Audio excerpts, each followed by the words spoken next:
काफ़ी severe headache है, 2-3 महीने से है, या फिर अर्ली मॉर्निंग हमें उठ जाना पड़ रहा है उसकी वजह से because of the severity of the headache. कुछ लोगों को साथ में उसके ब्लरिंग ऑफ विजन आती है, धुंधला दिख रहा है, डबल दिख रहा है, कुछ लोगों को लगता है कि उल्टी जैसा लग रहा है, तो वो सब सिम्टम्स हैं रेज्ड आईसीपी के। You are suppose to be on call, रात में 2 बजे 3 बजे भी कॉल आएगा तो you have to attend that और जाके उसे फिर हॉस्पिटल में जाके अटेंड करना है, ऑपरेट करना है in the middle of the night. आपको नींद में हो या पार्टी में हो, कहीं पे हो, छोड़ छाड़ के यू हैव टू। पहले जो एमआरआई जो होते थे, अभी एक फंक्शनल एमआरआई काफ़ी सालों से आया हुआ है। हमने पेशेंट को वहाँ बैठाया, उसको हमने फिर स्पेसिफिक टास्क करने को बोला, जैसे हाथ टैप करो, फिंगर्स टैप करो, अगर ये हाथ हिला रहा है तो ये वाले पार्ट की वजह से हो रहा है। अपार्ट फ्रॉम दैट अभी एक नया कंसेप्ट आया है एक्सोस्कोप का। एक्सोस्कोप बेसिकली एक रोबोटिक आर्म सॉर्ट ऑफ होता है, जिसको हम जो सर्जिकल एरिया ऑफ इंटरेस्ट होता है उसके ऊपर उसको फोकस कर लेते हैं। वो गॉगल्स पहन के आपको सामने स्क्रीन पे देखना है, तो the whole thing, the area will be shown on that screen. कभी कभी जैसे ट्यूमर, किसी एलोक्वेंट एरिया उसको हम बोलते हैं, जो ये जो मेजर जो वाइटल एरियाज जैसे कहते हैं ब्रेन के, वहाँ पे ट्यूमर उसके क्लोज है, जैसे कोई हैंड एरिया के पास है ट्यूमर या फिर स्पीच एरिया के पास है, तो वहाँ पे जब हम ट्यूमर निकालेंगे तो there is a high chance कि हम उधर वाले एरिया को भी डैमेज कर सकते हैं, अगर हमें मालूम ना हो कि वहाँ पे वो वाला एरिया है। न्यूरो नेविगेशन होता है, जैसे आपके गूगल मैप्स होते हैं, तो एग्जैक्टली उसी तरह का न्यूरो नेविगेशन एक आया है। उसमें क्या होता है कि आप ट्रांसनेजल रूट से नाक के रास्ते गए, वहीं से अपने स्कल बेस को ड्रिल करके उसी ट्यूमर को अप्रोच करके वहीं से निकालिए, instead of making a big opening in the cranium. Dr. Sinha, thank you so much for joining today's Thank you so much, podcast. Rahul ji. I really appreciate your time. Thank you for inviting me here. Thank you. And आज का podcast formally शुरू करते हुए सबसे पहले मैं for our audience मैं आपसे रिक्वेस्ट करूंगा, अगर आप अपने बारे में, अपने प्रोफेशनल करियर के बारे में थोड़ा बताएं, उसके बाद we can dig down. So basically I belong to Varanasi. Back in 2008 मैंने MBBS में मेरा सिलेक्शन हुआ था, फिर वहाँ KGMU लखनऊ में मैंने अपना 2008 से 2014 तक MBBS कंप्लीट किया। उसके बाद I entered into MS general surgery, masters किया मैंने मोतीलाल नेहरू मेडिकल कॉलेज इलाहाबाद से। फिर 2018 में मेरा वहाँ MS कंप्लीट हुआ। उसके बाद फिर मैं MCH न्यूरो सर्जरी 3 इयर्स की जो सुपर स्पेशलिटी ट्रेनिंग होती है, उसके लिए मैं आंध्र प्रदेश गया, साउथ में। वहाँ पे आई फिनिश्ड इन 2021। उसके बाद से since last 3 years I have been in like corporate sector, और totally I would say 6 years experience हो गया मुझे in the field of neurosurgery. तो डॉक्टर अनुव्रत, आपसे मुझे ये पूछना है कि out of all the super specialization field आपने न्यूरो सर्जरी क्यों चॉइस रहा? इसके पीछे कोई बैकग्राउंड है, कोई स्टोरी आप बताना चाहें हमारे ऑडियंस को? एक्चुअली मेरे छोटा, जब मैं like I was in around class 10th और 11th आई वुड से, मेरे फादर को हाइड्रोकेफलस डायग्नोज हुआ था। तो बेसिकली एक कंडीशन होती है, इसमें ब्रेन में पानी जो होता है, वो ब्रेन के जो वेंट्रिकल्स होते हैं, जिसे हम पानी की थैलियाँ बोलते हैं, वो बड़ी हो जाती हैं। तो उसमें उनका एक सर्जरी हुई थी, वीपी शंट प्रोसीजर हुआ था उनका 2007 के अराउंड। तो वहाँ एक काफ़ी सीनियर न्यूरोसर्जन थे लखनऊ KGMC के ही, उन्होंने किया था फादर को operate. So like we were very much impressed by the level of care which my father received and his level of commitment towards the patients. तो एक इंस्पायरिंग या मोटिवेटिंग फैक्टर जो है वो रहा काफ़ी। तो फिर मेरा उसके बाद तो खैर obviously I was more incline towards surgical fields. जब मैं MS सर्जरी में आया तो फिर हमारे न्यूरो सर्जरी की भी एक वो था, विंग था, तो उसमें रोटेशन पे पोस्टिंग्स होती थी। उसको जब अटेंड किया तो फिर लगा कि भाई यही है अब जो करना है। Right right. And how have been your experience so far, और any fulfilling thing you have found during? मतलब लाइक हाँ, ये है कि थोड़ा तो हेक्टिक है obviously. You have always you are suppose to be on call, रात में 2 बजे 3 बजे भी कॉल आएगा तो you have to attend that और जाके उसे फिर हॉस्पिटल में जाके अटेंड करना है, ऑपरेट करना है in the middle of the night. आपको नींद में हो या पार्टी में हो, कहीं पे हो, छोड़ छाड़ के you have to. But the thing is कि अगर इतना करके if the patient is coming out of the like risk zone, जिसे हम बोलते हैं कि भाई अब पेशेंट आया, रोड ट्रैफिक एक्सीडेंट का आया, ब्रेन हेमरेज का आया, उसको आपने ऑपरेट कर दिया in time, with in the time frame. Usually golden hour हम लोग 1 आवर का बोलते हैं सिंस इंजरी, जैसे वही एक्सीडेंट हुआ, उसको ट्रॉमा हुआ, फिर वो 1 घंटे के अंदर वो OT टेबल पे अगर ऑपरेट हो गया तो generally and also the consciousness level before surgery chances of survival are high. हाँ, तो बेटर रहेंगे। तो उसमें फिर अच्छा लगता है कि भाई हमने अगर रात में कुछ किया भी या हमारा टाइम भी लग रहा है उसमें, तो आउटकम इज गुड। तो लगता है कि भाई we made a difference someway, कि भाई किसी की फैमिली, किसी की लाइफ बची, किसी की फैमिली या उसके रिलेशंस, मतलब ओवरऑल एक हमने एक न्यू लीज ऑफ लाइफ किसी को दिया, तो ऑब्वियसली हम लोग नहीं देते, वो तो भगवान का ही वो है, but just being a medium for that वो काफी अच्छा लगता है। राइट। एंड आपकी प्रैक्टिस में ज्यादातर केसेस जैसे कि एक्सीडेंटल केसेस होते होंगे जिसमें स्पाइन और ब्रेन सर्जरी की रिक्वायरमेंट है, उसके बियॉन्ड कौन कौन सी कंडीशंस के पेशेंट आपके पास आते हैं? उसके बियॉन्ड जो ओपीडीज में हम देखते हैं, इलेक्टिव्स जो देखते हैं उसमें आते हैं, जैसे हेडेक लेके आ रहे हैं पेशेंट्स, या फिर वॉमिटिंग्स हो रही हैं, किसी को सीजर्स आ रहे हैं, उस तरह के पेशेंट्स, उसमें हमने एमआरआई करवाया, स्कैन्स कराए, तो उसमें मालूम चला ब्रेन ट्यूमर निकला किसी को। ब्रेन ट्यूमर्स भी जैसे अब 2 तरह के होते हैं, एक कैंसरस होते हैं जिसको मैलिग्नेंट बोलते हैं, दूसरे बिनाइन होते हैं, नॉन कैंसरस वाले। तो जो नॉन कैंसरस वाले होते हैं उनका ऑब्वियसली पोस्ट सर्जरी काफी अच्छा प्रोग्नोसिस रहता है। कैंसरस भी जो होते हैं उनमें भी ग्रेड्स होते हैं, 4 ग्रेड्स होते हैं, ग्रेड 1 2 3 4। तो ग्रेड 1 और 2 का तो काफी अच्छा रहता है आउटकम, 3 और 4 का थोड़ा सा आगे थोड़ा ट्रीटमेंट लंबा चलता है, प्लस थोड़ा सा उसे वॉच पे रखना पड़ता है। बाकी अपार्ट फ्रॉम दैट स्पाइन के केसेस आते हैं, नेक पेन के साथ आ रहा है, कोई बैक पेन के साथ आ रहा है, तो उसमें इन्वेस्टिगेट करने में डिस्क है, स्लिप डिस्क है किसी को, या फिर लंबर कैनाल स्टेनोसिस एक कंडीशन होती है, ये है, सर्वाइकल स्लिप डिस्क है, ये सब है, तो उसकी भी सर्जरीज होती हैं, मतलब जो ऑपरेटिव होते हैं उसमें ऑपरेट करना पड़ता है। कुछ पेशेंट्स को होता है कि यहाँ पे रिस्ट में काम कर रहे हैं काफी टाइम से, रिस्ट में पेन हो रहा है या टिंगलिंग हो रही है, झुंझुनी जिसे बोलते हैं हम आम भाषा में, उसको कार्पल टनल सिंड्रोम बोलते हैं। तो उसको भी उसके भी ग्रेड्स होते हैं, खैर उसमें भी अगर ग्रेड 4 5 तक में अगर आ रहा है तो generally we operate in that. तो उसमें कुछ नहीं होता, एक छोटा सा यहाँ पे इंसिजन लगा के एक बैंड होता है यहाँ पे, उस बैंड को रिलीज करना होता है, जो नर्व जो कंप्रेस हो रही है उसकी वजह से वो फ्री हो जाती है फिर, तो फिर उसका पेन सबसाइड हो जाता है। तो वो मतलब इस तरह के डे टू डे उसमें आते हैं। और बीइंग अ मेडिकल प्रोफेशनल क्या प्रोसेस होता है ये डिसाइड करने का कि now this patient need a surgical care, अब ये मेडिसिन से या बाकी किसी इंटरवेंशन से ठीक नहीं हो सकता है, वो क्या प्रोसेस होता है? आप लोग कैसे डिसाइड करते हैं कि this patient should go under a brain और स्पाइन सर्जरी? जनरली जैसे ये वाला केस है, फॉर एग्जांपल कोई आ रहा है हेडेक लेके, या कोई आ रहा है, एक होता है कि हमारा सिम्टम्स कैसे हैं पेशेंट के, उसका कितना ज़्यादा अफेक्ट कर रहे हैं उसकी डे टू डे लाइफ को।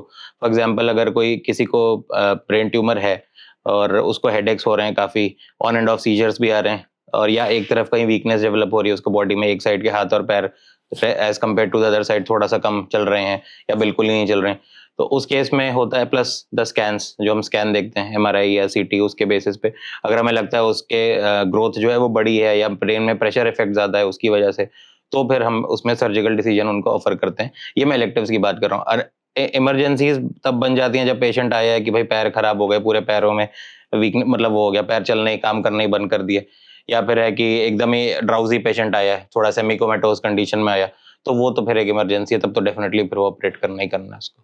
करेक्ट जी। और आजकल जो टेक्नोलॉजिकल एडवांसमेंट आ रहे हैं इंक्लूडिंग रोबोटिक सर्जरी और डिफरेंट टाइप के डायग्नोस्टिक टेक्निक हैं, ओवर द 5-6 years आपने क्या चेंजेस इसमें देखे हैं? और बीइंग अ मेडिकल प्रोफेशनल आपको कितना हेल्पफुल लगता है आजकल जो अवेलेबल टेक्नोलॉजी है वो?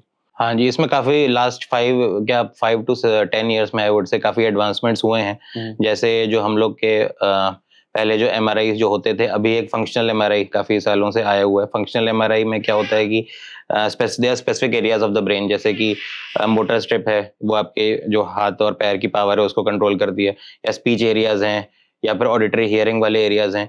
तो basically MRI helps us to that functional MRI helps us to map out those areas कि वो एग्जैक्टली कौन से एरिया में फॉर द पर्टिकुलर पेशेंट, हमने पेशेंट को वहां बैठाया, उसको हमने फिर स्पेसिफिक टास्क करने को बोला, जैसे हाथ टैप करो, फिंगर्स टैप करो, तो वो स्पेसिफिक जो एरिया है ब्रेन का वो उससे स्टिमुलेट, उस समय वो स्टिमुलेट हो रहा है, तो वो डिटेक्ट कर लेता है फंक्शनल एमआरआई कि भैया अगर ये हाथ हिला रहा है तो ये वाले पार्ट की वजह से हो रहा है। तो कभी कभी जैसे ट्यूमर किसी एलोक्वेंट एरिया उसको हम बोलते हैं, जो ये जो मेजर जो वाइटल एरियाज जैसे कहते हैं ब्रेन के, वहां पे ट्यूमर उसके क्लोज है, जैसे कोई हैंड एरिया के पास है ट्यूमर, या फिर स्पीच एरिया के पास है, तो वहां पे जब हम ट्यूमर निकालेंगे तो there is a high chance कि हम उधर वाले एरिया को भी डैमेज कर सकते हैं, अगर हमें मालूम ना हो कि वहां पे वो वाला एरिया है। तो अगर हम पहले से फंक्शनल एमआरआई करा लेंगे तो in that way will be avoiding unnecessary damage to the patient, कि भाई हमने ट्यूमर तो निकाल लिया, स्पीच चली गई, या वो कर लिया, वो पैरालाइज हो गया, तो एक सेफ न्यूरोसर्जरी से बोलते हैं, उसकी वजह से उसमें काफी एक एडवांसमेंट हुआ है। दूसरा माइक्रोस्कोप्स हैं हम लोग के, जो पहले से काफ़ी एडवांस हुए हैं अभी, लाइका है या पेंट्रो हैं के सिस्टम्स हैं, वो सब में काफ़ी मैग्निफिकेशंस, अच्छे मैग्निफिकेशंस के आ रहे हैं, प्लस अर्गोनॉमिकली काफ़ी अच्छे हैं, सर्जन फ्रेंडली हो गए हैं पहले से। और अपार्ट फ्रॉम दैट अभी एक नया कंसेप्ट आया है एक्सोस्कोप का। एक्सोस्कोप बेसिकली एक रोबोटिक आर्म सॉर्ट ऑफ होता है, जिसको हम जो सर्जिकल एरिया ऑफ इंटरेस्ट होता है उसके ऊपर उसको फोकस कर लेते हैं। उसमें कोई आई पीस या वैसा नहीं होता लाइक ए टिपिकल माइक्रोस्कोप। और हम लोग को जो ऑपरेटिंग टीम है या फिर जो साथ में असिस्ट कर रहे हैं उन लोग के लिए 3D गॉगल्स होते हैं, जैसे आप मूवीज में देखते हैं, ऑलमोस्ट सिमिलर टू दैट। वो गॉगल्स पहन के आपको सामने स्क्रीन पे देखना है, तो the whole thing, the area will be shown on that screen in a 3D manner. तो उसका डेप्थ परसेप्शन और ये थोड़ा सा बेटर होता है then a typical microscope. Plus ergonomically थोड़ा सा बेटर है, क्योंकि आपके दोनों हाथ फ्री रहेंगे फिर। नहीं तो आप दोनों हाथ से माइक्रोस्कोप एडजस्ट करें, एक बार आपने गॉगल्स पहन लिया, सामने स्क्रीन पे देख के ऐसे ऐसे ऑपरेट करना है, तो रिलेटिवली वो आपका थोड़ा फ्रीडम ऑफ मूवमेंट ज्यादा हो जाती है उससे। एक वो चीज है। बाकी इंट्रॉप MRI एक होता है, इसको हम ब्रेन सूट कहते हैं। ब्रेन स्वीट बेसिकली क्या होते हैं कि ऑपरेशन थिएटर के अंदर ही एक MRI सिस्टम, एक तो होता है कि टिपिकल MRI जब जाए रेडियोलॉजी में जा रहे हैं, CT स्कैन मशीन है, MRI मशीन लगी है। एक होता है कि आपके OT में इटसेल्फ एक MRI हमने मशीन सेटअप की हुई है, तो वहाँ पे ड्यूरिंग द सर्जरी हमें लगा कि हमने ट्यूमर सब टोटल निकाला है, एज इन की पूरा ढंग से नहीं निकल पाया, वी हैव सम डाउट, तो हमने उसी समय उसको पेशेंट को MRI में लेके, मतलब अंडर एनेस्थीसिया ओनली, उसको MRI हमने करके देख लिया कि क्या स्टेटस है उसका लीजन का। और अगर हमें लगता है कि और निकाल सकते हैं तो फिर then we can continue with फिर से वो प्रोसीजर उसी OT में विदाउट शिफ्टिंग हिम आउट। तो एक ये एडवांसमेंट है कि वहीं पे आप चेंज कर सकते हो। उसके अलावा ऑब्वियसली सबसे इंपॉर्टेंट है न्यूरो नेविगेशन, एक आया है। न्यूरो नेविगेशन होता है जैसे आपके गूगल मैप्स होते हैं, आप जैसे कार में कहीं बैठ के जा रहे हैं तो गूगल मैप्स एग्जैक्टली आपको GPS जो होता है वो आपको दिखा रहा है कि भाई कहाँ पे जाना है, राइट जाना है, लेफ्ट जाना है, इस एरिया को अवॉइड करना है, इधर जाना है। तो एग्जैक्टली उसी तरह का न्यूरो नेविगेशन एक आया है, वो एक सिस्टम होता है, कंप्यूटराइज सिस्टम। उसमें क्या होता है कि जैसे आपका ब्रेन ट्यूमर है या स्पाइन सर्जरी कर रहे हैं, स्पाइन में कई बार होता है कुछ जगह आपको स्क्रूज डालने पड़ते हैं, तो जो आपके वर्टेब्रे होते हैं, जो स्पाइन, जो पीछे की वर्टेब्रल कॉलम होता है, उसमें पेडिकल्स होते हैं, जो पीछे की बैकबोन होती है उसमें, तो बेसिकली उन्हीं पेडिकल्स में हमें स्क्रू डालना होता है। तो वो एग्जैक्टली किस डायरेक्शन में कितने एंगुलेशन पे डालना है वो हमें पूरा नेविगेशन से दिख जाता है कि भाई ये पेशेंट की एनाटॉमी उस पे सामने आ जाती है, और हम उसे पॉइंटर को से लोकलाइज करके देख सकते हैं कि हम कहाँ जा रहे हैं। वैसे ब्रेन ट्यूमर्स में भी हम एग्जैक्टली देख सकते हैं कितना डायमेंशन है ट्यूमर का, क्या लोकेशन है और किस एरिया में लोकेटेड है, तो हमें कितनी बड़ी ओपनिंग करनी है यहाँ पे। पहले क्या होता था कि बड़ी बड़ी ओपनिंग्स करके निकालते थे थोड़ा रफ आइडिया से as per the CT, pre op CT। इसमें अब क्या होता है कि उन्हीं CT या MRI को हम उसमें फीड कर देते हैं उस सिस्टम में, और इंट्राऑप ही हम पॉइंटर से उसको लोकेट कर लेते हैं कि इस लोकेशन में है तो हमें उतना ही खोलना है। तो थोड़ा सा ये कॉस्मेसिस वाइज भी थोड़े से छोटे इंसिजन्स हो गए हैं पहले से, और उतना वाइड, मतलब उतना बड़ा ओपनिंग नहीं बनानी है ऊपर जो हमें हड्डी खोलनी, क्रेनियोटमी जैसे बोलते हैं। तो craniotomies have become more of tailored approaches now, या जैसे हम मिनिमल इन्वेजिव सर्जरी कहते हैं। बाकी उसके अलावा एंडोस्कोप्स, न्यूरो एंडोस्कोप्स हैं काफ़ी। एंडोस्कोपी ने काफ़ी अच्छा हम लोग को रिजल्ट्स दिए हैं, एज इन जो स्कल बेस के ट्यूमर्स होते हैं आपके, जैसे जो पिट्यूटरी ट्यूमर्स हैं, या फिर इधर बैक ऑफ द इधर ब्रेन स्टेम की तरफ में जो कुछ ट्यूमर्स होते हैं स्कल बेस के, उनको अप्रोच करने के लिए एंडोस्कोप्स अच्छे होते हैं। उसमें क्या होता है कि आप ट्रांसनेजल रूट से नाक के रास्ते गए, वहीं से अपने स्कल बेस को ड्रिल करके उसी ट्यूमर को अप्रोच करके वहीं से निकाल लिया, instead of making a big opening in the cranium. तो थोड़ा सा ही बस नाक से आपने ऑपरेट किया है, तो पेशेंट के लिए भी थोड़ा सा सही रहता है। स्कार उतना स्कारलेस सर्जरी टाइप की होती है, ये कुछ अलग से इंसिजन नहीं आया उसमें, जो वो अंदर से नेजल मैंने सुना है, कहीं पढ़ा भी है कि जो आईब्रो है वहां से भी इंसिजन हाँ, उसको हम बोलते हैं सोका अप्रोच, सुप्रा ऑर्बिटल की होल अप्रोच। ये जो आपकी ये होती है आईब्रो, इसके जस्ट ऊपर छोटे से 3 सेंटीमीटर 2 सेंटीमीटर के इंसिजन से भी हम अप्रोच कर सकते हैं। खासकर जो स्कल बेस में एंटीक्रेनियल फोसा इन सब के ट्यूमर्स हैं, उनका अप्रोच कर सकते हैं। और ये जो स्कल बेस सर्जरी है, इंडिया में ये नया अप्रोच है। आई नो वेस्टर्न कंट्रीज में काफी पहले से कर रहे हैं और बहुत एडवांस टेक्निक है। अभी इंडिया में अभी इस सर्जरी को लेके लोगों को और डॉक्टर्स को कितना अवेयरनेस है? एक्चुअली अभी क्या है, हम लोग के फील्ड में थोड़ा एक्साइटमेंट अभी ज्यादा है स्कल बेस को लेके। पहले क्योंकि क्या होता था कि जो कन्वेक्सिटी ट्यूमर्स हैं या जो ऊपर हैं ब्रेन के ऊपर हैं, या मतलब जो superficial part of the brain में है, वो सब आराम से अप्रोच होते थे। स्कल बेस एज इन जो आप फ्लोर ऑफ द जहाँ पे ब्रेन बैठा हुआ है उसको अप्रोच करने में थोड़ा सा ज्यादा एक्सटेंसिव सर्जरी हो जाती थी, क्योंकि उसमें आपको उसको टिश्यू को थोड़ा इधर रिट्रैक्ट करना पड़ेगा, साइड में स्पेस बनाना पड़ेगा, तो उसमें फालतू की इंजरी होने के चांसेस ज्यादा होते थे। ब्रेन मतलब जो नॉर्मल ब्रेन है उसको इंजर कर दें हम, तो हमें अगर जाना है एंटीक्रेनियल फोसा में, हमने थोड़ा रिट्रैक्शन किया, या बीच में हम एक अप्रोच होती है इंटर हेमिस्फीयर, एक जो सेरेब्रल हेमिस्फीयर्स होते हैं दोनों, उनके बीच से जाके हमें अप्रोच करना है, तो हम उसमें फालतू रिट्रैक्टर अपने लगाएं, उसके बाद उसको फिर रिट्रैक्शन से ज़्यादा देर, रिट्रैक्शन से क्या होता है ब्रेन में स्वेलिंग आने की या ब्लीडिंग होने के रिस्क होते हैं।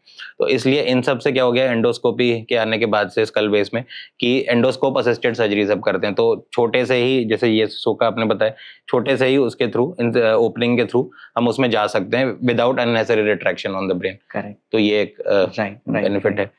बाकी और जो है नई टेक्नोलॉजीज जो आई हैं वो अब पोस्ट सर्जरी जैसे रेडिएशन देते हैं हम लोग। पहले होता था होल ब्रेन रेडिएशन दिया जाता था, मतलब पूरे ब्रेन को ही रेडिएट करते थे।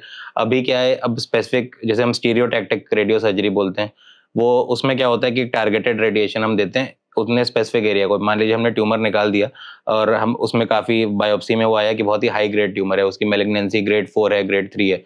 तो उसमें क्या करते हैं कि बाद में ऑब्वियसली हम तो सब कुछ माइक्रोस्कोप में कर रहे हैं, बट कभी कभी in spite of the best possible resection थोड़े बहुत टिडबिट्स उसके रह जाते हैं। तो उसको एक तो मतलब उसको ट्रीट करने के लिए प्लस उसका रिकरेंस प्रिवेंट करने के लिए नियर फ्यूचर में रेडिएशन देते हैं। तो अब वो क्या है, फोकस रेडिएशन होता है, स्टीरियोटैक्टिक रेडिएशन, वो पर्टिकुलर ट्यूमर बेड को ही हम इरेडिएट कर देते हैं और बाकी जो नॉर्मल ब्रेन टिश्यू है उसको डैमेज फिर उससे कम होता है। जैसे पहले होता पूरा होल ब्रेन रेडिएशन देनी पड़ती, अब वो वैसा नहीं है। तो उस मामले में अब उसका साइबर नाइफ है, गामा नाइफ है, ये सब टेक्नोलॉजीज आ गई हैं। तो ये सब काफी टारगेटेड एंड प्रिसाइज, करेक्ट। और हमने काफी सारे ट्यूमर्स के बारे में सुना है, तो बेसिस ऑन योर एक्सपीरियंस क्या अर्ली साइंस होते हैं अगर किसी को ब्रेन ट्यूमर है या स्पाइन में या बॉडी के किसी और पार्ट में, तो कोई अर्ली साइंस होते हैं जिससे पेशेंट को इजीली पता लगे या डायग्नोसिस के लिए वो जाएं डॉक्टर्स के पास? हाँ जी, जैसे ब्रेन ट्यूमर्स में क्या होता है कि पेशेंट आएगा कि भाई बहुत सीवियर हेडेक हो रहा है, हमें काफी सीवियर हेडेक है, 2-3 महीने से है, या फिर अर्ली मॉर्निंग में जब हम नींद से उठ जाना पड़ रहा है, इतना तेज हेडेक हो रहा है कि सुबह 3 बजे 4 बजे या अर्ली मॉर्निंग हमें उठ जाना पड़ रहा है उसकी वजह से, because of the severity of the headache. कुछ लोगों को साथ में उसके ब्लरिंग ऑफ विजन आती है, धुंधला दिख रहा है, डबल दिख रहा है। कुछ लोगों को लगता है कि उल्टी जैसा लग रहा है, नोजिया जैसे बोलते हैं, या वॉमिटिंग्स हो रही हैं साथ में। तो वो सब सिम्टम्स हैं रेज्ड आईसीपी के। आईसीपी मतलब होता है इंट्राक्रैनियल प्रेशर।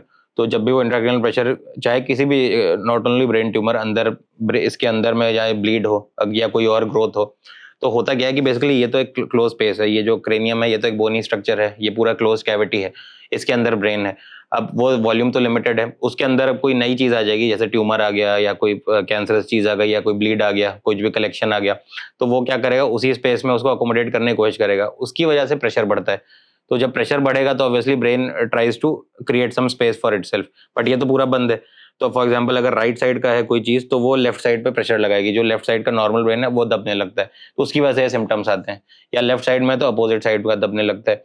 तो अगर राइट साइड में कोई लीजन है तो लेफ्ट साइड में कभी कभी वीकनेस आने लगती है, लेफ्ट पर ये जो हाथ है पैर है ये सब चलने बंद हो जाते हैं लोगों के, या कुछ लोगों को सीजर्स आने का रिस्क होता है लेफ्ट साइड में जैसे है। तो ये तो एक जनरल है, चाहे राइट हो या लेफ्ट में, अपोजिट साइड आपकी काम करना कम हो जाती है। दूसरा, अपार्ट फ्रॉम दैट, कुछ लोगों को मेमोरी इश्यूज आते हैं डिपेंडिंग अपॉन द लोकेशन। अगर फ्रंटल लोब का है या टेम्पोरल लोब का है तो पर्सनैलिटी चेंजेस आएंगे, थोड़ा सा एग्रेसिव हो जाएगा पेशेंट, या लोगों को लगेगा उनके बिहेवियर में थोड़े चेंजेस आए हैं पहले से, पहले ज़्यादा एक्टिव रहते थे, अभी थोड़ा सा डल से हो गए, डिप्रेस से हो गए, या उतने सोशलाइज नहीं कर रहे हैं। या फिर पैराइटल लोब के जो ट्यूमर्स होते हैं उनमें टोपोग्राफिकल डिसोरिएंटेशन आता है, जैसे उन्हें राइट लेफ्ट का कंफ्यूजन होगा कि राइट साइड कौन सी है, लेफ्ट साइड कौन सी। या फिर ऑक्सीपिटल लोब जो पीछे वाला लोब होता है, उसमें अगर वहां पे लोकेटेड हो तो फिर लगेगा कि एक कंडीशन होती है प्रोसेपैग्नोसिया। प्रोसेपैग्नोसिया मतलब कि आप फेमिलियर फेसेस जो हैं उनको पहचान नहीं पा रहे हो, फॉर एग्जांपल अपने फादर को, मदर को नहीं पहचान पा रहे हैं because of that tumour. Ghajini movie में कुछ सिमिलर था? गजनी में आई वुड से ट्यूमर तो पता नहीं उसको वो तो नॉट रिकॉग्नाइजिंग ट्रॉमा हुआ था जरूर उनको, ट्रॉमा की वजह से सीवियर ब्रेन इंजरी तो हुई होगी उनको, बट द थिंग इज हाँ थोड़ा सा मेमोरी इश्यूज तो आए थे उनको डेफिनेटली बिकॉज ऑफ दैट। अब वो नहीं पता, वो उनकी जो वो तो थोड़ा सिनेमेटाइज कर दिया था उसको काफी ज्यादा, तो वो तो इतना डे टू डे प्रैक्टिस में वैसा तो नहीं देता यार 5-5 मिनट पे भूल जा रहे हैं या वैसा तो नहीं होता, बट ये कि हाँ काफी हद तक चीजें होती हैं। और पेशेंट्स में जनरल क्या मिसकंसेप्शन होते हैं उनकी न्यूरोलॉजिकल हेल्थ को लेके, और इस टाइप के अगर सिम्टम आ रहे हैं जनरली लोग इग्नोर करते हैं, हेडेक है, मुझे माइग्रेन है, तो आपको लोगों के लिए कोई एडवाइस है कि किस टाइप के सिम्टम्स को सीरियसली लेना चाहिए out of all the symptoms? Basically तो आई वुड से कि आपको लग रहा है अगर हेडेक है या बैक पेन्स आ रहे हैं काफी ज्यादा, पैरों तक झुंझुनी जैसी जा रही है, या कोई इलेक्ट्रिक जिसको हम कहते हैं electric current sort of sensation आ रही है कि एकदम शार्प शूटिंग पेन टाइप का हो रहा है, या फिर जैसा कि न्यूरोलॉजी ये क्रेनियल सिम्टम्स में बताया आपको, हेडेक हो गया, वॉमिटिंग हो गई, मेमोरी इश्यूज हो गए, इम्बैलेंस हो गया, इनकोऑर्डिनेशन, चल नहीं पा रहे हैं, सीधे खड़े नहीं हो पा रहे हैं, या चलने में बैलेंस खराब हो रहा है, ग्लास पकड़ रहे हैं, ग्लास से फ्रीक्वेंटली ग्लास गिर जा रहा है, होल्ड नहीं कर पा रहे हैं, ग्रिप का वीकनेस आ रहा है, या फिर ऑब्वियसली कॉन्शियसनेस का तो खैर बताया आपको, ऑन एंड ऑफ फॉल के एपिसोड्स हो रहे हैं, लग रहा है चक्कर आ जाता है बीच बीच में, या फिर ब्लैकआउट्स हो रहे हैं, एकदम से ब्लैक हो जाए सामने, ब्लैकआउट्स हो जा रहे हैं, पूरा काला कर्टन जैसा आ जा रहा है, तो उन सब चीजों को काफी सीरियसली लेना है, और उसमें immediately they should consult a near by available doctor. Early diagnostic क्या टेक्निक, सीटी, एमआरआई क्या सजेस्ट करते हैं जनरली डॉक्टर? और अगर फॉर एग्जांपल मेरी फैमिली में कभी किसी को ऐसी कंडीशन मुझे दिख रही है, हाँ जी, तो किस टाइप के टेस्ट हम पहले करवा के डॉक्टर के पास जा सकते हैं, just to save some time? देखिए, अगर वैसा है इमरजेंसी सॉर्ट ऑफ है, तब तो टेस्ट कराने का वेट ही नहीं करना है, तब तो डायरेक्टली इमरजेंसी में ही हॉस्पिटल की वहां पहुंच के न्यूरोसर्जन आके देखेंगे। अगर आपको लग रहा है कि नहीं वैसा है, तो it's better to take first opinion from a neurosurgeon himself, क्योंकि वो बेटर बताए, नहीं तो ओवर इन्वेस्टिगेट होने का रिस्क होता है। अब ये लोग आते हैं होल बॉडी स्कैन्स करा के चले जाते हैं कि दिक्कत तो यहाँ पे थी, करा हमने पूरा लिया, तो उसमें उनका पैसा और टाइम सब वेस्ट हो रहा है। तो बेस्ट है कि पहले आप कंसल्ट कर लें ओपीडी में, वो फिर हम लोग जो एडवाइस करें उसके अकॉर्डिंगली फिर आगे वो करें। अब उसमें जैसे होता है कि एमआरआई होता है, कंट्रास्ट एमआरआई होता है, कुछ में कंट्रास्ट की जरूरत पड़ती है, एक डाई इंजेक्ट करते हैं, उसके थ्रू फिर देखते हैं अंदर अगर हम क्यों सस्पेक्ट करें कोई लीजन है ब्रेन में, तो एनहांस करके उसमें दिख जाती है एमआरआई में। एक होता है सीटी स्कैन होता है, वो एमआरआई से कम कॉस्टली होता है। उसमें क्या होता है, जो इनिशियल इस तरह के केस होते हैं जैसे ट्रॉमा वामा वाले, जो हमें लगता है कि जिसमें कोई गिर गया या घर पे ही स्लिप एंड फॉल वाला केस है, तो उसमें अगर हम सस्पेक्ट करें कोई ब्लीड है या कुछ इस तरह का है, subdural haemorrhage, extra dural haemorrhage, ये सब बोलते हैं इनको, उन सबको रूल आउट करने के लिए एक सीटी ब्रेन होता है, ये भी प्लेन भी आते हैं, कंट्रास्ट भी आते हैं, तो इस तरह के होते हैं। अपार्ट फ्रॉम दैट, अगर हम लोग सर्जरी प्लान कर रहे हैं या स्पाइन की भी कर रहे हैं, तो स्पाइन के भी एमआरआईज होते हैं। खैर, सर्जरीज अगर ब्रेन ट्यूमर की कर रहे हैं तो उसमें एक होता है नेविगेशन प्रोटोकॉल, जो मैंने नेविगेशन बताया, उसी का एक फॉर्मेट होता है एमआरआई का, उसे हम नेविगेशन प्रोटोकॉल में करा सकते हैं। तो उसमें एग्जैक्टली वो उसी फॉर्मेट में देगा जैसे जीपीएस वाला फॉर्मेट होता है, उसी फॉर्मेट में वो एक सीडी बना के देते हैं, then we load that into our system, फिर वो नेविगेशन वाले उससे आ जाता है उसमें। तो बेटर है कि आप डॉक्टर से ही लिखवाएं देन खुद करवाने से। डॉक्टर सिन्हा, मेरा नेक्स्ट क्वेश्चन है related to the way you guys prepare for the surgery, because आप लोग ब्रेन और न्यूरॉन्स को हैंडल करते हैं, स्पाइंस में भी बहुत डेलिकेट नर्व्स होते हैं, तो during that point of time I know काफ़ी बड़ी एक टीम रहती है, तो आप लोग किन चीज़ों का एक स्पेशल केयर रखते हैं कि बिफोर सर्जरी कौन कौन से टेस्ट होना चाहिए, ड्यूरिंग सर्जरी हमें क्या ध्यान रखना है, एंड पोस्ट ऑपरेटिव केयर के लिए पेशेंट्स को आप लोग क्या सलाह देते हैं? बेसिकली पूरा ये होता है कि पूरा प्लान आउट करते हैं पहले तो सब बैठ के, अब जो हम लोग की ऑपरेटिंग टीम होती है, हम लोग एक पूरा प्लान चॉक आउट करते हैं कि भाई ऐसे ऐसे हमें प्रोसीड करना है, पूरा स्कैन्स पेशेंट के डिस्कस होंगे before on the day before surgery, पूरा टीम से डिस्कशन होगा कि मतलब भाई इसको यहाँ पे है, ये है, तो हमारी क्या अप्रोच रहेगी, किस तरह से जाएंगे, कैसे अप्रोच करेंगे उसको, सर्जिकल अप्रोच क्या रहेगी। Apart from that we have worked with the anaesthesia team also कि भाई उनका ब्रेन प्रेशर जो इंट्राक्रेनियल प्रेशर है उसको कंट्रोल में रखना है, क्योंकि क्या होता है कि जैसे अगर कोई ब्रेन ट्यूमर है, बड़ा ब्रेन ट्यूमर है या फिर कोई ब्लीड है, हमने उसको खोला, हमने ये हड्डी हटाई, ऊपर की लेयर जो होती है ब्रेन की उसको ड्यूरा बोलते हैं, उसको हमने ओपन किया, तो suddenly because of raised pressure वो ब्रेन कई बार ना हर्निएट करने लगता है, बाहर आने लगता है एकदम ऐसे, तो कई बार उठ के ऐसे बाहर निकलने लगता है, तो वो सब अवॉइड करना है। तो उसी के लिए इंट्राक्रेनियल प्रेशर को कम करने के तरीके होते हैं, कई सारे मेडिकेशंस होते हैं उसके लिए, उसका हाइपर वेंटिलेशन होता है, मेडिकेशंस देना होता है, ये सब चीज़ें होती हैं जो एनेस्थेटिस्ट को देखना होता है थोड़ा, तो उनको भी थोड़ा वॉच पे रहना होता है। बाकी ये तो हो गया ड्यूरिंग द सर्जरी। ब्लीडिंग का रिस्क होता है ऑब्वियसली, तो ब्लड हमें अरेंज करके रखना पड़ता है पहले से। फिर एक बार इंस्ट्रूमेंट्स हम लोग सारे चेक कर लेते हैं डे बिफोर कि भाई ऐसा ना हो गया एन मौके पे वो कुछ लाइट खराब हो जाए या कुछ हो जाए माइक्रोस्कोप का, तो ये सब देखना होता है। हम लोग के पास कॉटरी मशीन्स होती हैं, उससे जहाँ पे कोई ब्लीडिंग पॉइंट्स हैं उसको कॉटराइज करने के लिए, बाइपोलर कॉटरी उसे बोलते हैं, उसको बेसिकली वो जला देता है करंट के थ्रू, तो वो सब काम कर रही है कि नहीं, वो सब भी हम लोग पूरा चेक कर लेते हैं सिस्टम है कि नहीं। बाकी इंपॉर्टेंट चीज़ तो है कि प्री ऑपरेटिवली पेशेंट का एक प्री एनेस्थेटिक वर्कअप होता है जिसको पीएसी बोलते हैं, प्री एनेस्थेटिक चेकअप।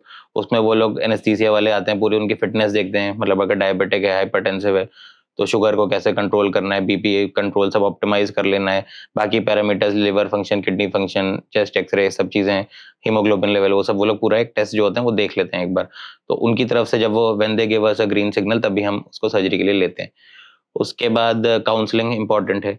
हम लोग के पॉइंट ऑफ व्यू से कि पेशेंट को और उसकी फैमिली को दोनों को ही पता होना चाहिए कि भाई क्या क्या एसोसिएटेड रिस्क हैं जो सर्जरी हम कर रहे हैं। एक तो एम ऑफ सर्जरी क्या है, सबसे इम्पोर्टेंट, कि हमें क्या क्या पॉसिबल बेनिफिट्स मिलेंगे सर्जरी करने से वर्सेस सर्जरी ना करने के, और अगर सर्जरी कर भी दी तो कितना इम्प्रूवमेंट आएगा, कितना नहीं आएगा, कुछ चीज़ों में किस किस हम एक्सपेक्ट करें कि भाई उसको, फॉर एग्जांपल अगर किसी को एक बहुत बड़ा ब्रेन ट्यूमर है और ऑक्सीपिटल लोब में फॉर एग्जांपल, अब तो अभी है कि ऑक्सीपिटल लोब में क्या होता है, जो पीछे का होता है वो आपका जो विजन वाला एरिया होता है उसको कंट्रोल करता है, अपार्ट फ्रॉम द बाकी तो ऑप्टिक नर्व ये सब है, बट जो ब्रेन का जो सेंटर होता है विजन का वो ऑक्सीपिटल लोब में होता है, जो खासकर ये जो फील्ड इफेक्ट्स और ये सब होते हैं ऑक्सीपिटल लोब उसको कंट्रोल करता है। तो बेसिकली क्या है, अगर वहाँ पे बड़ा ट्यूमर बैठा है हमने उसको निकाल तो दिया, बट ये है कि हम उसमें ज्यादा एग्रेसिव नहीं होंगे क्योंकि दैट्स एन इलोक्वेंट एरिया, बहुत इंपॉर्टेंट एरिया है वो। अगर हम बहुत एग्रेसिवली निकाल दिया तो नॉर्मल एरिया भी डैमेज हो जाएगा, वो डैमेज होगा तो विजन भी इनकी जा सकती है। तो ये सब चीजें उनको पहले से काउंसिल करके रखते हैं कि भाई ये आपको डिफेक्ट आ सकता है विजुअल फील्ड में, हो सकता है एक साइड का दिखना बंद हो जाए, ये सब रिस्क हैं पहले से। ऑल्दो उनकी पहले से विजन अफेक्टेड रहेगी, बट ये भी उन्हें बताना है कि भाई इसमें कितना इंप्रूवमेंट आएगा, या विजन के पॉइंट ऑफ व्यू से इंप्रूवमेंट आएगा नहीं आएगा। हम लोग का एम क्या है कि भाई हम आपको क्वालिटी ऑफ लाइफ देख रहे हैं या सर्वाइवल देख रहे हैं, मतलब किस पर्पज से कर रहे हैं, ये सब उन्हें पता होना चाहिए। ड्यूरिंग द सर्जरी रिस्क होता है ब्लीडिंग का, इन्फेक्शंस का, मेनिंजाइटिस का। पोस्ट सर्जरी भी होता है, भाई वेंटिलेटर पे रहता है पेशेंट, कभी कभी आईसीयू में रहते हैं लंबा, या फिर बाकी कंडीशंस होती हैं, डीप वेन थ्रोम्बोसिस होता है, पैरों से क्लॉट निकल के ब्लड ब्रेन में जा सकता है, स्ट्रोक हो सकता है, कई सारे रिस्क होते हैं, लाइफ रिस्क होता है ऑब्वियसली। तो ये सब चीजें मैं बता के उन्हें काउंसिल करके रखना पड़ता है।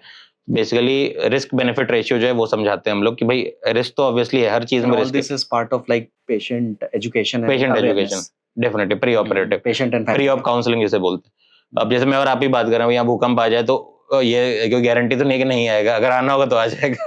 करेक्ट। तो वैसे कुछ रिस्क वैसे वाले भी होते हैं that we have to explain to them, even though हमें पता है 100 केसेस में कि वो एक में ही होगा ऐसा, बट हमें उन्हें बता के रखना है क्योंकि you never know what can happen. और किस टाइप के केसेस में, किस टाइप की सर्जरीज में पोस्ट ऑपरेटिव ज्यादा प्रिकॉशन लेने होते हैं और कई बार फॉलोअप्स सर्जन के साथ करना होता है? एज सच तो सारे न्यूरोसर्जिकल केसेस में आई वुड से कि नॉट ओनली न्यूरो सर्जरी, किसी भी सर्जिकल ब्रांच में आइडियली सर्जन का रोल बस इतना नहीं होता कि ओटी में गए ऑपरेट किया और आ गए। उनको शुरुआत से ही since the time of admission, जब तक पेशेंट आपकी केयर में है, बिफोर सर्जरी ऑप्टिमाइज करना जो चीजें हैं, ड्यूरिंग सर्जरी आपने कर दिया, उसके बाद पोस्ट ऑपरेटिवली आपको देखना है कि उसका, जैसे हमारे फील्ड में क्या होता है, हमें असेस करना पड़ता है, वुंड ड्रेसिंग्स चेक करनी होती हैं। डे ऑफ सर्जरी पे हमने किया, स्टिचेस लगा दिए, उसके बाद हर दूसरे दिन पे या ऑल्टरनेट डे पे हमने देख लिया कि भाई ड्रेसिंग हटा के चेंज करके वुंड का स्टेटस कैसा है, कुछ इन्फेक्ट तो नहीं हो रहा, काला तो नहीं पड़ रहा। दूसरा होता है कि अर्ली मोबिलाइजेशन आफ्टर सर्जरी, आजकल एक नया कंसेप्ट है। पहले क्या होता था कि ब्रेन सर्जरीज या स्पाइन सर्जरीज के बाद में पेशेंट थोड़ा 3-4 दिन तक बेड रिडन ही रहते थे, बट अभी कई रिसेंट स्टडीज में देखा गया है कि on the immediate day after surgery या फिर सेकंड पोस्ट ऑपरेटिव डे पे उसको आउट ऑफ बेड मोबिलाइजेशन कराना जरूरी होता है। तो अब we are more towards encouraging that also nowadays, कि भाई अगर हमने आज ऑपरेट किया है, पेशेंट अच्छा खासा एनेस्थीसिया से बाहर आ गए, कॉन्शियस हो गए हैं, तो next day onwards we'll start थोड़ा सा असिस्टेड वॉकिंग कराएंगे उनको बेड से बाहर। खासकर स्पाइन केसेस में उनको धीरे धीरे उनको फिजियोथेरेपिस्ट आएंगे, वो उनको सपोर्ट करेंगे, एड करेंगे। लंबर बेल्ट, अगर बैक सर्जरी हुई है तो एक लंबर सपोर्ट आता है, वो पहना के धीरे धीरे will make them walk like 2 to 3 steps initially, फिर देखेंगे वेट बेयरिंग कितना है, फिर थोड़ा चलवाएंगे और 1-2 राउंड्स उस तरह से देखते हैं। उसके अलावा कैथेटर का देखना होता है, भाई यूरिन पास कर पा रहे हैं तो कैथेटर जो होता है, यूरिन का कैथेटर, वो क्लैम्प कर देते हैं हम लोग, देखने के लिए सेंसेशन है उनको कि नहीं यूरिन का। अगर सेंसेशन आ रहा है तो फिर हम उसको निकाल देते हैं। तो उससे क्या होता है कि भाई वो अपने आप पास कर पाएगा, यूरिन की नहीं। कभी कभी पोस्ट एनेस्थीसिया, पोस्ट सर्जरी, ये सब कॉम्प्लिकेशंस भी आते हैं। तो basis on how body is reacting to surgery, exactly basis on that आप आगे असेस करना पड़ता है अपना हाँ जी। करते हैं। बाकी ब्रेन में होता है, ब्रेन वाले केसेस में हमें पॉइंट टू पॉइंट पे कॉन्शियसनेस लेवल चेक करना है पेशेंट का कि कुछ डिप तो नहीं हो रहा, अचानक से कुछ चक्कर वक्कर तो नहीं बता रहा आफ्टर सर्जरी, या डबल विजन या वैसा तो नहीं बता रहा। ड्रेन्स डाले होते हैं कुछ हमने, तो ड्रेन्स का आउटपुट देखना होता है कि ड्रेन में कितना आ रहा है, क्या है। और ड्रेन ज्यादा दिन रख भी नहीं सकते ड्रेन को, जो जिसे हम कहते हैं गंदा ब्लड जो होता है, कलेक्टेड ब्लड, उसको निकालने के लिए ड्रेन डालते हैं। तो वो जनरली 48 आवर्स पे हम लोग उसको निकाल ही देते हैं ड्रेन को, फिर क्योंकि ज्यादा लंबा रखना भी इन्फेक्शन का एक सोर्स होता है। तो यही सब चीजें हैं ओवरऑल जो हमें ध्यान रखना है। राइट। और अगर मैं आपसे रिसर्च एडवांसमेंट जो इस फील्ड में वर्ल्ड वाइड हो रहा है, इंडिया में भी काफी रिसर्च चल रहा है, अक्रॉस द ग्लोब भी है, तो कौन से नए ट्रेंड्स आ रहे हैं इन टर्म्स ऑफ आप लोग जिस तरीके से सर्जरी कर रहे हैं, how you are approaching your patient post surgery, use of GenAI, right, in terms of gathering information about the brain post operative care. तो वो क्या एडवांसमेंट है उनके बारे में अगर कुछ आप बताना चाहें? हाँ जी, काफ़ी हैं अभी तो। जैसे एक एलॉन मस्क का भी एक न्यूरालिंक करके उनकी कंपनी है। तो बेसिकली वो क्या करते हैं, बीएमआई इसको बोलते हैं, ब्रेन मशीन इंटरफेस। उन्होंने उसको डेवलप किया है। तो उसमें क्या है कि फॉर एग्जांपल कोई स्पाइनल कॉर्ड इंजरी है यहाँ पे, सर्वाइकल स्पाइन में, गर्दन स्पाइनल कॉर्ड में कोई इंजरी हो गई वहाँ पे। पेशेंट एकदम क्वाड्रिप्लीजिक है, मतलब हाथ पैर कुछ काम नहीं कर रहे, बस ही इज वो मतलब ऑब्वियसली ब्रेन इंटैक्ट है तो कॉन्शियस है, बट हाथ पैरों का मूवमेंट बिल्कुल नहीं है, एकदम पैरालाइज्ड है। तो उस तरह के केसेस को उन्होंने अब क्या डेवलप किया है कि वो ब्रेन में इलेक्ट्रोड्स डालते हैं बेसिकली रोबोट के थ्रू। तो वो इलेक्ट्रोड्स जो हैं वो एक मशीन से कनेक्टेड होते हैं। तो अब पेशेंट क्या होता है, वो अपने थॉट से कंप्यूटर को कंट्रोल कर सकता है। मतलब अगर लैपटॉप है आपका फॉर एग्जांपल, तो उसमें आपको एक्चुअली ऐसे टाइप करने की जरूरत नहीं है, आप अब थॉट प्रोसेस से उसको कंट्रोल कर सकते हैं। तो ये काफी अच्छा है, खासकर जो जिन लोग के लिए है कि भाई ये हाथ पैर ही नहीं चल रहे, कुछ हर चीज के लिए डिपेंडेंट है दूसरों पे, तो बस अपने थॉट प्रोसेस से अगर वो चीजें या मशीन्स को कंट्रोल कर सकें तो ये काफी अच्छा वो होगा कि मतलब उनको एक बेटर क्वालिटी ऑफ लाइफ मिल जाएगा, थोड़ा लेवल ऑफ इंडिपेंडेंस ज्यादा मिल जाएगा। एक आजकल आया है एक्सोस्केलेटन करके होता है। वो बेसिकली जो ये क्वाड्रिप्लीजिक्स होते हैं जिनके मतलब ये जो हाथ चारों हाथ पैर पैरालाइज्ड हैं, उनके लिए एक्सोस्केलेटन आते हैं। वो फिजियोथेरेपी वाले जनरली उसको यूज करते हैं। तो वो पेशेंट को पहना दिया, उसके बाद वो कुछ कंट्रोल्स दिए जाते हैं, तो वो उसी से मतलब एकदम without any assistance, any human assistance, वो एकदम खड़ा हो जाएगा और ऐसे चलने लगेगा with the help of that exoskeleton. वो सब मशीन मैकेनिकल होता है। तो ये सब चीजें हैं, ये जो नया रिसर्च आ रहा है। बाकी आर्टिफिशियल इंटेलिजेंस है ऑब्वियसली, फिर आपका ऑगमेंटेड रियलिटी, ये सब आ गए हैं। माइक्रोस्कोप्स में आजकल ऐसे वाले भी आ रहे हैं नए नए, उसमें मॉड्यूल्स की पेशेंट के ऊपर फोकस करेंगे माइक्रोस्कोप को, तो पेशेंट की पर्टिकुलर एनाटॉमी आपके सामने वर्चुअल उसमें आ जाएगी, वर्चुअल स्पेस में, कि भाई इसका यहाँ पे ये स्ट्रक्चर, यहाँ पे वो वहाँ पे। तो ये सब भी काफी नया इंटरेस्टिंग इस पे ट्रेंड्स है जो है। और डॉक्टर अनुव्रत, अगर हम कुछ प्रिवेंटिव केयर से रिलेटेड बात करें कि आप अपनी स्पाइन और ब्रेन हेल्थ को कैसे अच्छा रख सकते हैं। आई नो के डे टू डे आजकल काफ़ी सारे एक्सीडेंट्स भी हो रहे हैं, उसके बियॉन्ड लोग, एल्डरली पर्सन और बच्चे घर में कभी गिर भी जाते हैं, सिर में चोट लग जाती है। तो इन केसेस में हमें किन चीज़ों का ध्यान रखना चाहिए? कौन से अर्ली सिम्पटम्स की हमने बात की है, लेकिन अगर स्पेसिफिकली मैं ब्रेन की बात करूँ फॉर एल्डरली पर्सन्स और बच्चे, जो घर पे कोई फिसल के गिर गया, किसी का सिर में कहीं चोट लग गई, और हम जनरली ऐसी चीज़ों को सीरियसली नहीं लेते हैं, लेकिन that can lead to some complications. तो आपके पास क्या ऐसे केसेस आए हैं? और अगर हमें पेशेंट एजुकेशन के पर्सपेक्टिव से मैं आपसे पूछूं कि अगर कोई बच्चा घर पे गिर जाए या कोई बुजुर्ग घर पे गिर जाए, उसके सिर में चोट है, तो किन केसेस में डॉक्टर को दिखाना बहुत ज़रूरी है और किन केसेस में हम एक बार चांस ले सकते हैं कि ठीक है, it's not really necessary? Ideally तो ये होता है कि अगर for example more than 65 years वाला एज ग्रुप है, या फिर बहुत ही छोटे बच्चे हैं, ये जो इन्फेंट्स हैं या टॉडलर्स हैं, अगर इनके में गिर रहे हैं या इस तरह का कुछ हो रहा है, तो आपको पहले तो बच्चा अगर होगा तो ऑब्वियसली बच्चा भी मुंह से तो उतना बता नहीं पाएगा, अगर लेस देन 1 ईयर का चाइल्ड है तो उसमें फिर आपको देखना है, नोटिस करना है। एक तो ये कि स्लीपीनेस तो नहीं उसको बढ़ रही है ज्यादा, या फिर उसका क्राई जो है, नॉर्मल जो क्राई होता है गिरने पे कि भाई रो रहे हैं, वो क्राई तो नहीं कम हो गया, पुअर क्राई हो गया उसका, या फीडिंग जो है वो पहले ले रहा था, दूध वूध पीना बंद कर दे अगले 1 घंटे में या थोड़ी देर में। या एक तो होता है कि एकदम ही बेहोश हो गए, तब तो डेफिनेटली आपको रश करना है। एक होता है जब आपको पता नहीं चल पा रहा है कि वो है, और या इरिटेबिलिटी बढ़ गई, फीडिंग खराब हो गई, फीडिंग कम हो गई, तो ये सब चीज़ों का ध्यान रखना है। तो उस केस में वी हैव टू रश कि भाई अंदर कुछ हुआ होगा। एल्डरली में तो इनवेरिएबली 65 ईयर्स से ऊपर वाले जो भी केस आते हैं हम लोग के पास, फॉल वाले या एक्सीडेंट वाले, या घर पे ही फॉल हो गया, गिर गए, तो हम उनको एडवाइस करते हैं कि 24 आवर्स ऑब्जर्वेशन तो मैंडेटरी है। क्योंकि कभी कभी क्या होता है कि जनरली ये जो पेशेंट्स होते हैं ना, ब्लड थिनर्स पे होते हैं, किसी को कोई हार्ट कंडीशन होती है, किसी को कोई स्टेंट वेंट पड़ा होता है कार्डियक, तो उस सब में वो इकोस्प्रिन या ये सब जो क्लोपिडोग्रेल, ये ब्लड थिनर्स होते हैं जो खून की जमने की जो कैपेसिटी होती है उसको वो कम कर देते हैं ताकि कहीं क्लॉट ना बने। तो ऑलरेडी जो वो लोग खा रहे होते हैं उनके में क्या होता है कि ट्रिवियल फॉल भी है, अगर आप वॉशरूम में भी अपना हाथ मुंह धो रहे हैं या स्लिप किए गिर गए, तो then that because of that blood thinner the tendency of bleeding will be very high. तो bleeding risk will be very high intracranial bleeds का। इवन दो इनिशियल सीटी पे पेशेंट अगर आया हमारे पास कि बताए एकदम कॉन्शियस है, एल्डरली है 70-75 का, कि भाई गिर गए हम घर पे और यहाँ एक छोटा सा ऑपरेशन है या बस खरोच जैसी है, तो उसमें भी हमें एक सीटी तो करानी चाहिए इनिशियल, इवन दो दैट सीटी इज नॉर्मल। बट अगर पेशेंट एक ऑस्प्रिन या क्लोपिडोग्रेल पे था, मतलब पहले किसी ब्लड थिनर पे जो उन्हें लास्ट नाइट ही लिया हो मे बी, तो वी यूजुअली एडवाइस देम कि भाई 24 घंटे आप ऑब्जर्व कर लेते हैं। अगर हमें किसी पॉइंट पे लगा कि आपका कॉन्शियसनेस डिप हो रहा है या आपको कुछ वीकनेस आ रही है, तो एक सीटी रिपीट करा के उसमें हम देख लेते हैं 12 घंटे बाद, इनिशियली 6 घंटे बाद, फिर 12 घंटे बाद, कि ऐसा तो नहीं कोई नया ब्लीड आ गया है, या अगर कोई पहले ब्लीड रहा हो जो मेडिकली मैनेज हो सके, जो कंजर्वेटिवली हम चला रहे हैं वो बढ़ तो नहीं गया, ये सब चीज़ें देखने के लिए हम उन्हें एडमिशन एडवाइस करते हैं। तो अगर कोई एल्डरली गिर रहे हैं और आपको लग रहा है कि मतलब हाँ ये मतलब 70 या 75 वाले एज ब्रैकेट या 80+ वाले उसमें हैं, तो बेटर है कि एक बार दिखा लें। एडमिशन और कराना ना कराना वो तो फिर डॉक्टर का कॉल है। और हमने ब्रेन क्लॉट्स के बारे में भी काफी बार सुना है, जिसका जनरली कोई ऐसे स्पेसिफिक सिम्टम्स नहीं होते हैं, डिजीनेस और बाकी चीजें, ब्लड विजन। तो ये कितना कॉम्प्लिकेटेड होता है? क्या ये रिवर्सिबल है एक बार ब्रेन में क्लॉट आ गया, या सर्जरी के थ्रू ही ठीक होता है? ब्रेन में एक्चुअली ना दो तरह के, जिसे हम स्ट्रोक कहते हैं, बेसिकली दो तरह के होते हैं। एक होता है आपका इस्चेमिक स्ट्रोक, एक होता है हेमरेजिक स्ट्रोक। हम लोग जो दो ब्रांचेस हैं न्यूरो में, न्यूरो साइंसेज में, एक न्यूरोलॉजी एक न्यूरो सर्जरी। तो न्यूरो सर्जरी वाले जनरली जो हम लोग हैं वो लोग डील करेंगे हेमरेजिक स्ट्रोक से। मतलब ब्रेन में जैसे पेशेंट हाइपरटेंसिव है, उसका बीपी एकदम शूट किया, अनकंट्रोल्ड हाइपरटेंसिव है, दवाइयां नहीं खा रहे थे, मिस कर रहे थे, स्किप कर रहे थे, 180 190 या 200 सिस्टोलिक बीपी जो है उतना राइज रहता था उनका, बढ़ा रहता था। अचानक से अंदर ब्लीड कर गया, कोई वेसल फट गई, हाइपरटेंसिव ब्लीड जिसे हम बोलते हैं, वो हो गया, वो होता है हेमरेजिक स्ट्रोक। फिर वो हम देखते हैं depending upon the size of the clot और कॉन्शियसनेस लेवल जो है कि उसमें ऑपरेटिव है, तो then we take that up for surgery. Ischaemic stroke जो होते हैं initially they will come to a neurologist, neurophysician के पास, उनके पास आएंगे। अब इसमें क्या होता है, उसमें भी सिम्टम्स होते हैं कि स्लरिंग ऑफ स्पीच हो रहा है, मुंह टेढ़ा हो जाना, ये सब होता है, या हाथों में, हाथ पैर में कमजोरी आना, इस तरह की चीजें अगर हो रही हैं तो फिर वो एक इस्चेमिक स्ट्रोक के सिम्टम्स हैं।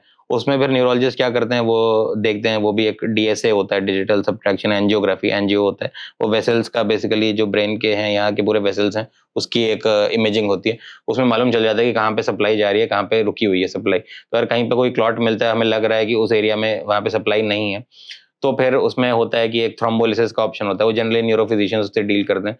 तो इंट्रावेनसली वो लोग उसमें थ्रोम्बोलाइज करने के लिए जो ब्लड क्लॉट को डिसॉल्व करने वाली दवाएं हैं वो देते हैं।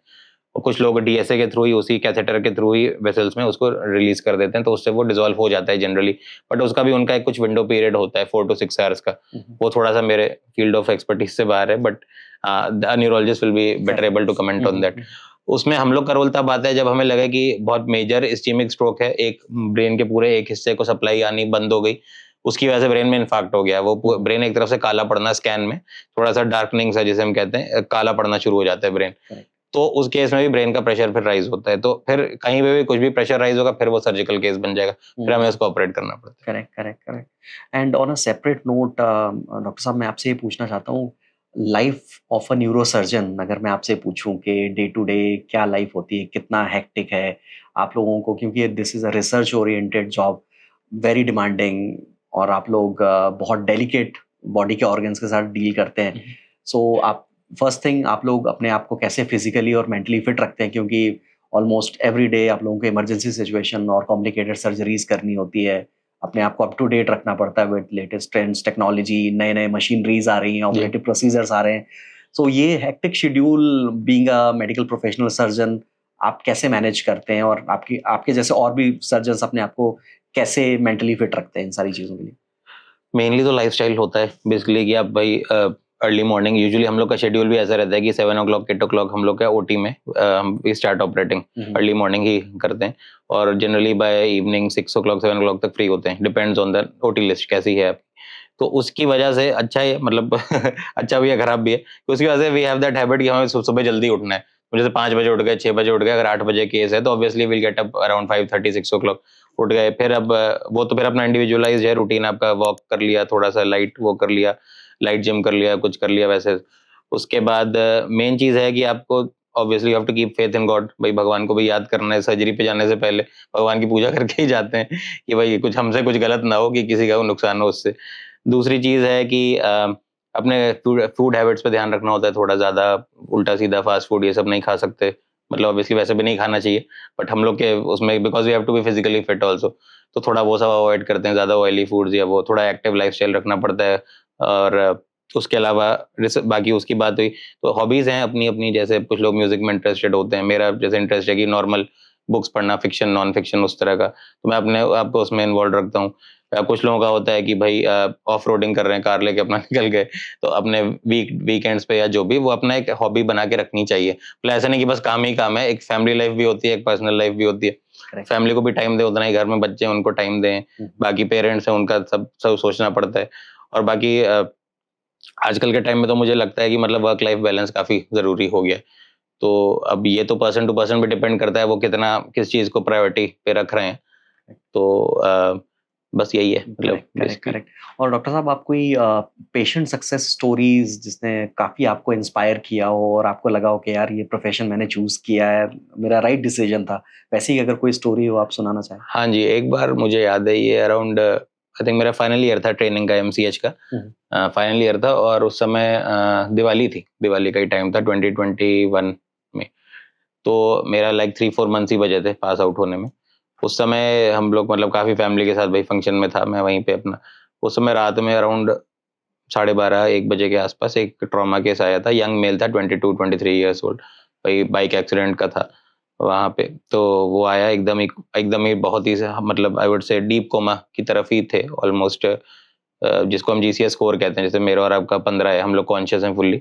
उनका स्कोर जो था वो 7, 6-7 जैसा था। तो वो आए हमारे पास, तो हमने फिर उनका सीटी-वीटी कराया, असेस किया, उसमें उनको एक बड़ा-सा एक्स्ट्राड्यूरल हेमरेज निकला।